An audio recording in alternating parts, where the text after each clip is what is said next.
and welcome to the Civil Service World podcast. I'm Suzannah Brecknell, Editor-in-Chief of Civil Service World, and in this episode, I'm talking to someone who, after 25 years in the civil service, came to believe our system of government is broken. It's a system she does not want to pass on to her children, and one that cannot be fixed from within.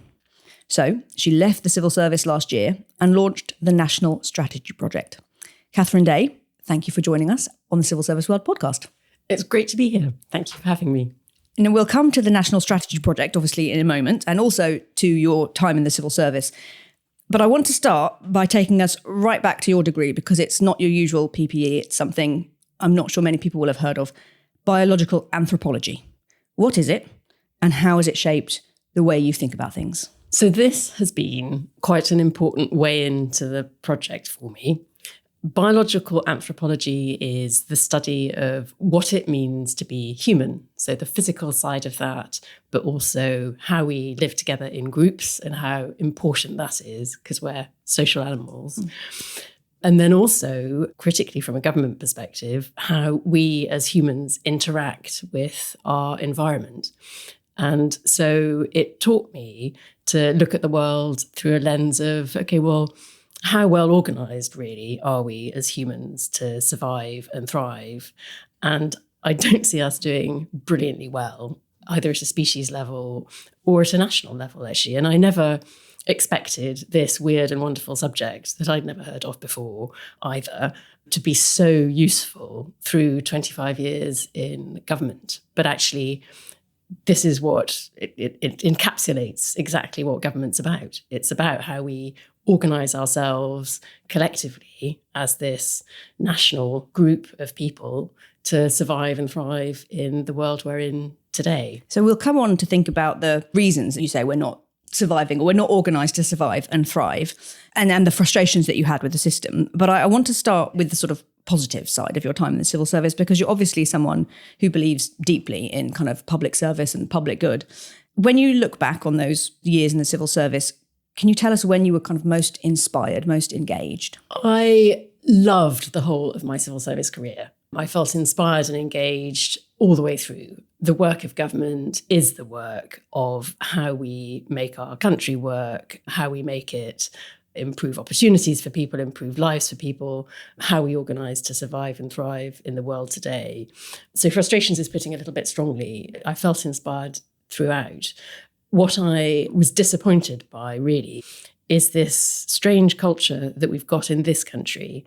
It's not unique to this country, but it's particularly strong in this country, of learned dependency on government, where a people who expect government to solve everything for us. And actually, that's not how I see government. I see government simply as the sum total of the choices that we make as a society about the stuff we want to do together, and then how we do that. So I suppose the moments that I've most loved in my career my favourite job was making TV for Iraq. This felt really positive, really mobilising. It was a way of bringing our society together behind helping another that I felt we had a duty to do. And this came about because of the comms work I was doing at the time with the Foreign Office. And so you served in Iraq and Afghanistan as well. So that presumably also informed your kind of perspective of seeing how other societies are organising themselves, how they are being organised at points where they're in crisis and we're there to support them as a different organising group. Yes. And the time I spent in Iraq and in Afghanistan certainly moved me towards starting the project, as did actually my experience of growing up in Northern Ireland at the height of the Troubles, because what these things bring home is how much we take for granted as a society and how incredibly quickly things can fall apart. I see signs of this beginning now in the country we're living in today, and I don't want the inevitable next things to happen. I think we can stop that. You talk about signs there, and obviously also a career that you loved, to make the decision, I'm going to leave this organisation where I've spent these decades and done work that's really fulfilling. I imagine that isn't something that happened overnight. So could we talk about the kind of signs that led you to think, okay, well, this system is not working and I need to be outside of it to fix that? Yes, it was no one thing really. So my home department in the civil service was the Cabinet Office. One way of thinking about that department is as the decision-making machine for the country. So it's, at its core, this is the department that brings together the relevant government departments, the knowledge, and serves up the biggest and most consequential decisions for the Prime Minister and Cabinet to take. And over the course of these 25 years, it took a while for me to realise that this wasn't really functioning as intended. And one of the things actually about serving in Iraq and Afghanistan that I think is phenomenally important for all civil servants to do is to make sure that we make a point of going out to see how the policy decisions that we take centrally play out on the ground. This has been actually something that came out of the anthropology. I'm fascinated by the study of human factors, what it means to be human in all sorts of disciplines, but they're particularly developed in aviation and medicine, where the consequence of a bad decision or a decision going wrong or of human error, which is inevitable because we're just human after all, is that planes crash or people die. There's a very immediately obvious consequence there. In government, in contrast, and through most of my career, I was part of the national security machine in government, serving up those decisions. The consequences often play out over such great distances and such long periods of time that we don't do that linking up between cause and effect. And so really where this got me over time was realising that the way in which we take really big decisions as a country really isn't rational, Suzannah. It's not how to take an enduring strategic decision that shifts us towards having more secure energy supplies because they come from renewables, because all of our houses are phenomenally efficient. It's not a great way to prepare for this era of profound change that we're living through now, where we've been seeing war in Europe coming for a really long time. We're not ready for it. Goodness, we're a country that has become one that spends half of all public money on health and welfare combined, pretty much. I'm not in the least bit saying that that's wrong. I don't know whether it's wrong or not, but I would like choices like that to be deliberate choices. And in the era that we're living through now, is it right to be quite such a welfare state? Shouldn't we be shifting to the contrast between welfare and warfare? Nice and soundbitey, but maybe the concept more of resilience, of preparing, of averting the worst things that could happen would be wise to invest in a bit more. There's no single answer to that question because it's about how we've designed our system and it's about how the incentives in our system work. So the way in which we've developed this decision-making machine, it has two big chunks to it. There's the political machine. Politicians go out to seek a public mandate every 5 years or so. That's their overriding incentive. And that drives a focus on the short term and on decisions that will help to secure those elections. The second part of our decision-making machine is the civil service. And the civil service exists to provide impartial, honest, objective advice with integrity to the decision makers. And it does that phenomenally well. But in doing that, the purpose that it serves is that democratic purpose of executing what the government of the day wants to do. And we've seen, particularly over the last 10 years or so, that come into tension with having sort of engaged with all the facts, I would judge to be the long-term public interest. And that leaves us in a really difficult position as a country. What should we do when what the government of the day wants to do is in direct conflict with what the long-term national interest is?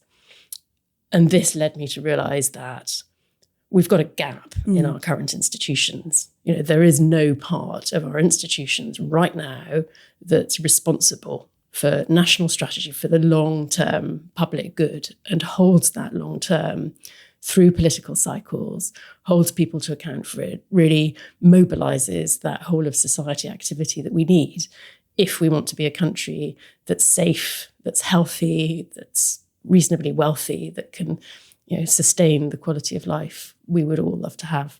And it's not immediately obvious when something's missing. I think it's much harder to see gaps than to see the things that are there.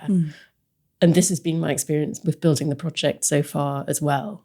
It's harder for people to see, right, there's something missing, than for people to see, right, the civil service isn't functioning as we'd like it to do, or our political parties aren't leaning into their responsibilities to find the national leaders of the future and support them and develop them. It's much easier to see things like that than to see, okay, well, there might be a missing link here that could make the whole system work better. So let's talk about that missing link. You have co-founded, along with Matthew Rycroft, who will be familiar to many of our listeners as former permanent secretary of the Home Office, and also Robin Scott, who, again, I think will be familiar to some of our listeners as the founder of Apolitical. So you created together the National Strategy Project, and that is creating a trusted way to understand what we all want for our future and a practical way to work together to achieve it. I'm quoting from your website. There are 4 elements to the project. I want to kind of break it down to help people understand what that means in practice. And the first element is around kind of building shared understanding about the realities of where we are, what we face as a country. Can you talk me a little through that process? Yes. So Matthew's and Robin's and my work together began about a year ago, and it began with a question. There has to be a better way of doing this, of taking decisions as a country. How do we come together to co-create a vision for our future as the UK and a way to actually bring that about that endures over time? So we started to bring people together about a year ago, small groups at a time. And we had these incredibly useful conversations that have led us to where we are now. So in talking about where we are now, we do now have a plan. We are ready to kick off, but I don't want to imply that we have answers to the questions that continue to emerge as part of this. This whole thing really is a process of discovery, of discovering together how we understand our future as a country. What type of country do we want to be? What future do we want? How do we create public consent? Where is public consent for this? What are we prepared to do to reach that future? So the project at this point has 4 elements that we can't really separate out. And as you say, absolutely, the starting point is knowledge. And the starting point is knowledge because without a shared understanding of the really big realities we face, over which we have quite little control, without that shared understanding, we can't get anywhere as a society. There's no hope in coming together to achieve anything anyway. So the process of building that understanding involves bringing together the people in our country who know about this stuff and articulating, right, what does that massive demographic change that we're seeing right now look like? What does it mean? What about the massive environmental and technological transformations that we're seeing? What about these huge shifts in geopolitics? Let's talk about it and figure it out, and figure out how we deal with this. We're living through such an era of profound change that I see this really as a generational, civilizational task almost. We're not the only democracy going through this. I don't want us to go down the route of America. And the last time this country seriously thought about how it organised itself to deal with great change, or just how it organised itself really, was the Attlee government after the Second World War. And that type of rethinking is long, long overdue. So with this project, we are seeking to create a way for democracies in the 21st century actually to work for people, to get countries to work. Obviously, you and Matthew and Robin can't build that knowledge base on your own. Are you partnering with other organisations? Or Yes, and a big part of the project is about our partnerships, deliberately building this as a cross-sector collaboration across the whole of our society. So the partnerships that we're building include partnerships with academia and education, with business and industry, with the creative sector, with all of the regions and places and nations of the UK to help to shape this. Our anchor partner around knowledge is the academic sector, with others contributing. And so the partnership that we're building is with the University of Cambridge around that element. We're working very closely also with Stanford University around the second element of the project, which is very linked to the knowledge and that shared understanding that we're building. And the reason for that is that the second element is all about dialogue, using that knowledge to inform a dialogue with the public about what we want for our future and what we're prepared to do about it. And I know this is not the same as the work you were doing, but I want to tie it back to something that civil servants may be sort of familiar with. I know when you were in the Cabinet Office, you were leading work around participatory policy making, which not enough civil servants, but some civil servants will be aware of some of those kind of methods of deliberative ways to get people's involvement in policy making. Could you tell us a little bit about that work and how it has informed your work in the National Strategy Project, but also how is this a different beast, as it were? Yes, I'm very happy to talk about that. And it's the first thing to say is that it's not either or. In this incredibly complex, incredibly interconnected world that we're in, government can't achieve any of the big things alone, neither can any sector. And so, above all, we all need to be working in more participatory ways if we're going to get the outcomes that we want. And that's what the Participatory Methods Forum was all about. It was all about putting the support in place that the civil service needs to involve people systematically in the process, not just of policy making. Actually, we think too much of government in policy terms, in my view, and not enough in terms of delivery and in terms of that local engagement. So the purpose of the Participatory Methods Forum was to make it very easy for any civil servant anywhere to adopt these methods, to learn from others. So Scotland is an absolute beacon of participatory engagement. They've really pioneered a lot of good work, including learning from countries like Taiwan, where an amazing woman, very inspirational, called Audrey Tang, transformed trust in government by shifting it to a more participatory footing. And we're bringing some of that here.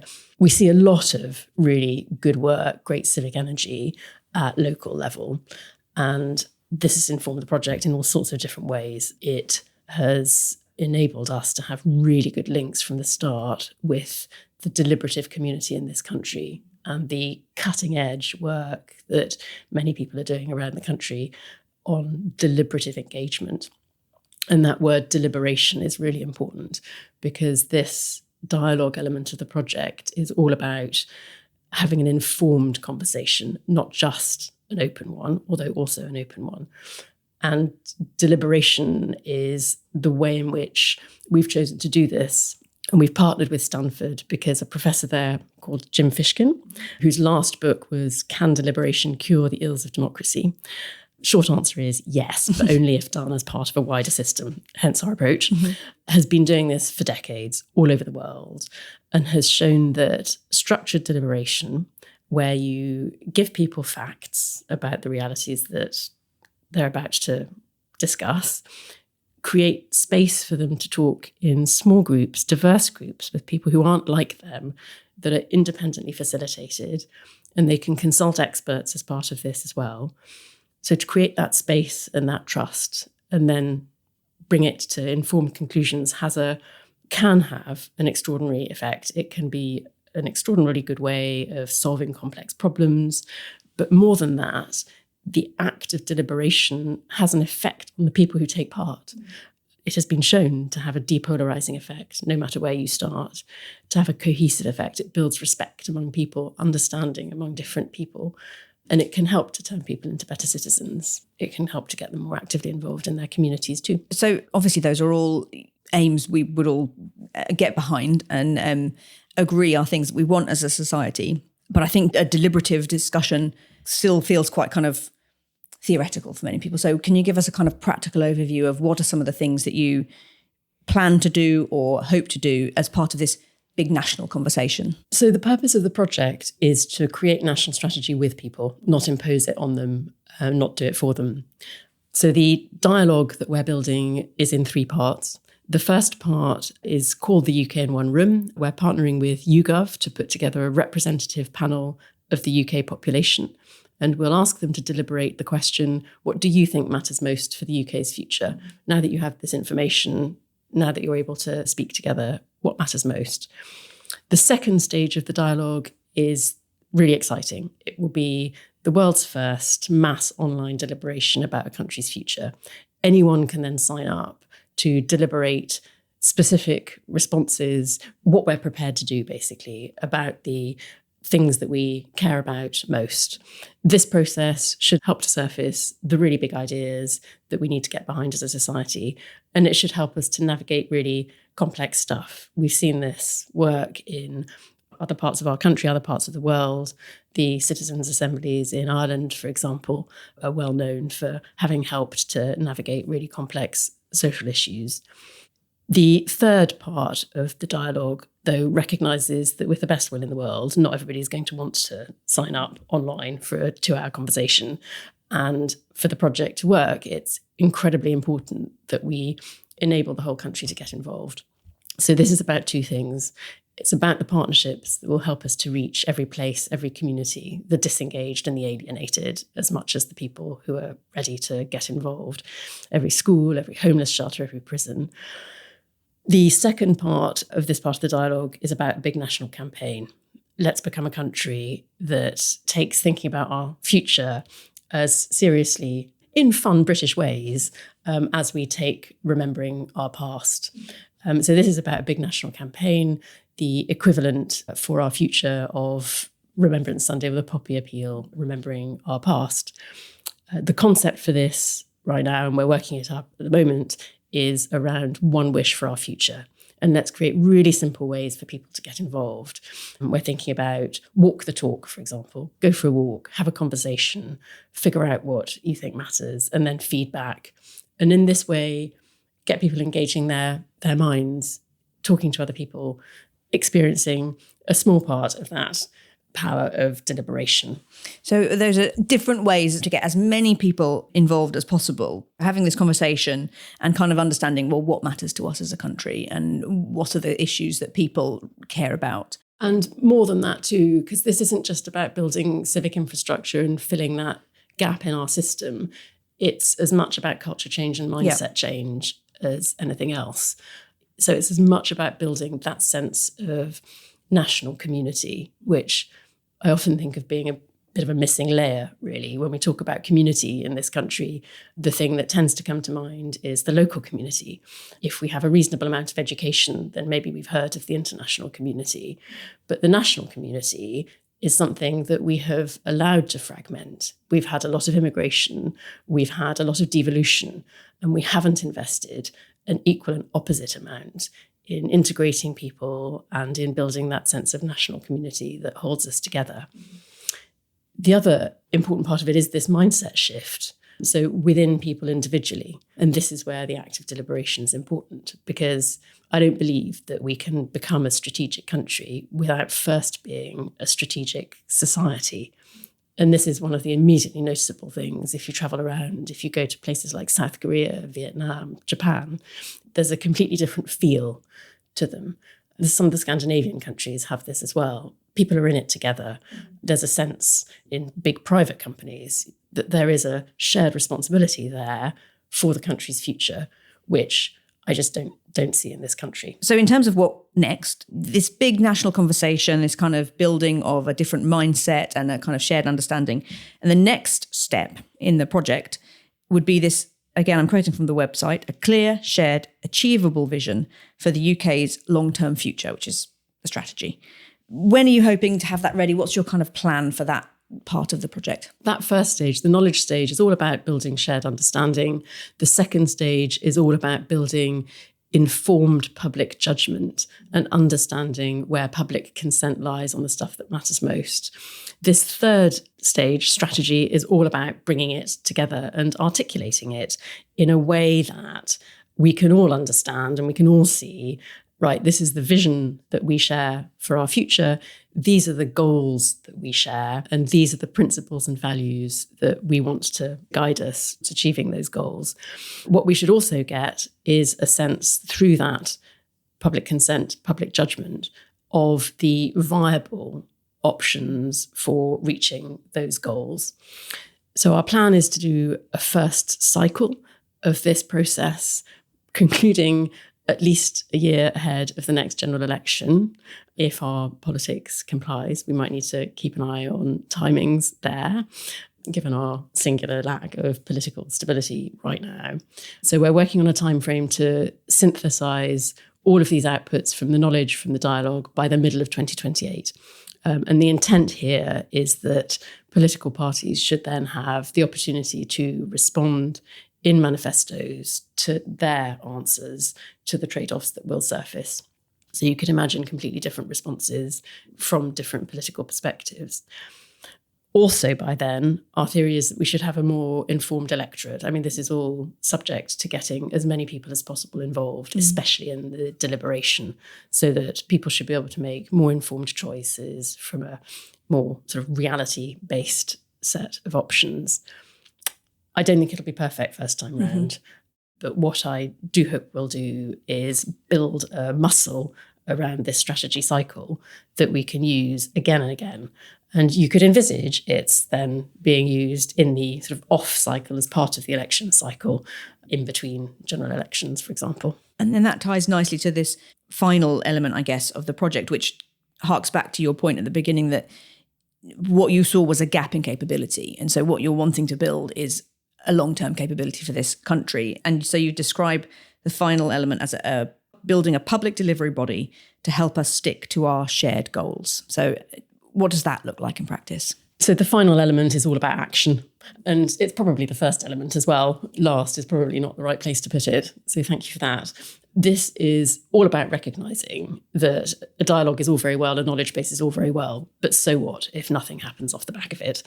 And so this is all about starting by building a shared home for this process and for this strategy.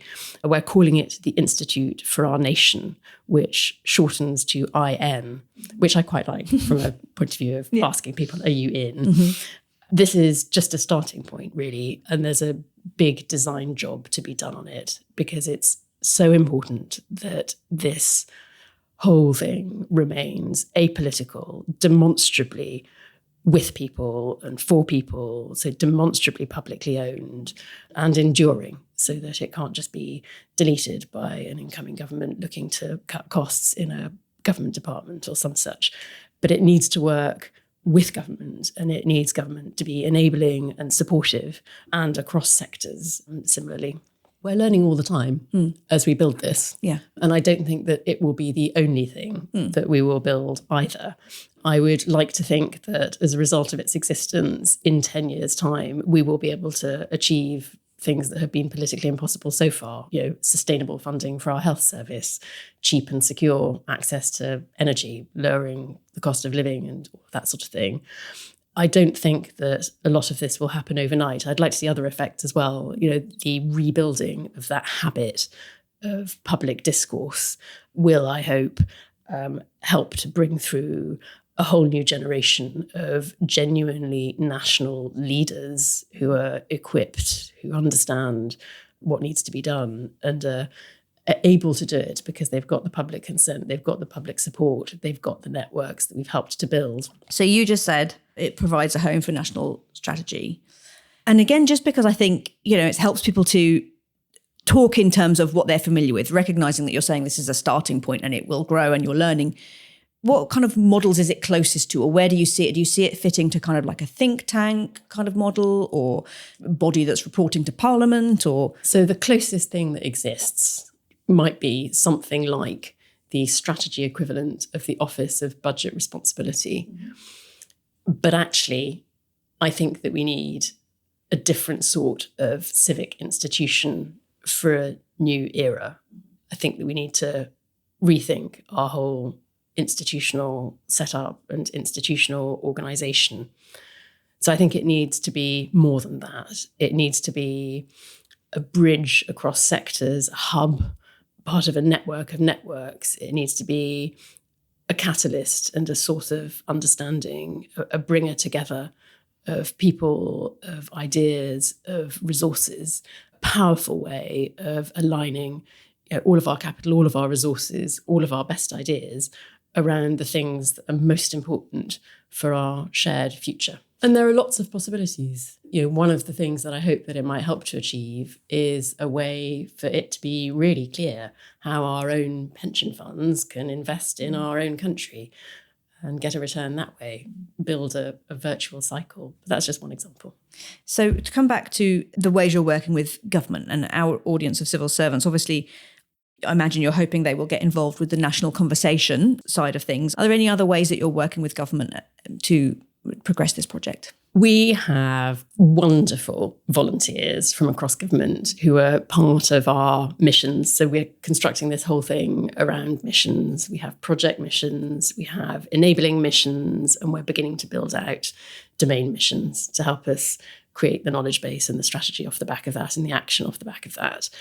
Our ideal state with government, I would say, is more or less exactly where we are, as an enabling and supportive partner in this, but absolutely not front and centre, because this is apolitical and this is being built with people and for people. We would love to welcome more volunteers. People can sign up on our website, can connect through LinkedIn, either with the National Strategy Project direct or through me. We are shaping a more formal collaboration with government now, working closely with the civil service leadership group, one of my favourite parts of government that is so important and so least heard about, actually, given its importance. We had with them a brilliant conversation at the closest thing this country has to a national leadership community. It's called Anthropy. It meets every March in the Eden Project in Cornwall. And with the Cabinet Office, we started a conversation about leading a nation and what the UK needs now, which we're really looking forward to continuing and to working with them as our sort of portal into government on the project. We've also had amazing support from people like Suzannah Story, leading the Department for Culture, Media and Sport, who holds responsibility for large chunks of this, for that national dialogue that the government's committed to. So great engagement so far, and keen to build on it. This needs to be a whole of society endeavour. Do you think those changes are enough? You sort of implied there may be also changes you'd like to see to other bits of our civic infrastructure. Do you hope this gap filling will help to prompt changes in other parts of the civic infrastructure? I definitely hope that it will help to prompt the change that we need. Probably the only thing I can be certain about is that it won't be enough in and of itself. But we're still finding out the answers to all of these questions that we have. I see this whole thing really as being a process of discovery. I should have said earlier also that I'm really delighted by the complementary efforts going on in Parliament and in the civil service around national strategy, because filling this gap only works if we can connect in with stronger systems across all of our institutions. So shout out to the work that's being done on a national strategy playbook led by a former Hayward Fellow called Lucy Smith, and also to the work that's being done in Parliament around a committee for the future led by George Robertson and Bernard Jenkin. I see this as being important and complementary. So finally, I want to come back to this biological anthropology, because you've begun to link back to it there, of this massive change and how do we survive through it. So the bigger picture there is you've been thinking of, since your university years and perhaps before, about how societies survive and thrive. And then you also know up close, inside out, the problems of the system and its kind of knotty details that eventually caused you to say, well, all of these cumulatively mean I need to go and build something differently. So with those knotty details and the big picture in mind, are you optimistic about the possibility of change and of kind of leaving something better for our children? I am endlessly optimistic, but I think that this is a human affliction. Hope is what makes it worth living. The reason that I'm so committed to this project is that I would like that hope, that optimism, to be rationally founded. And I think with this, we stand a chance of being able to bring together to shape the sort of future that I would like to leave behind for future generations. Thank you, Catherine. It's been so interesting to talk to you about what you're building and why you're building it. And I hope that we'll be able to have you back in years to come and discuss how things have been changing and what you've been learning. I really look forward to that. Thank you. And thank you for listening. And I hope you enjoyed this conversation as much as we did. If you would like to make sure you get the next set of civil service conversations straight into wherever you hear your podcasts, then do subscribe to our feed.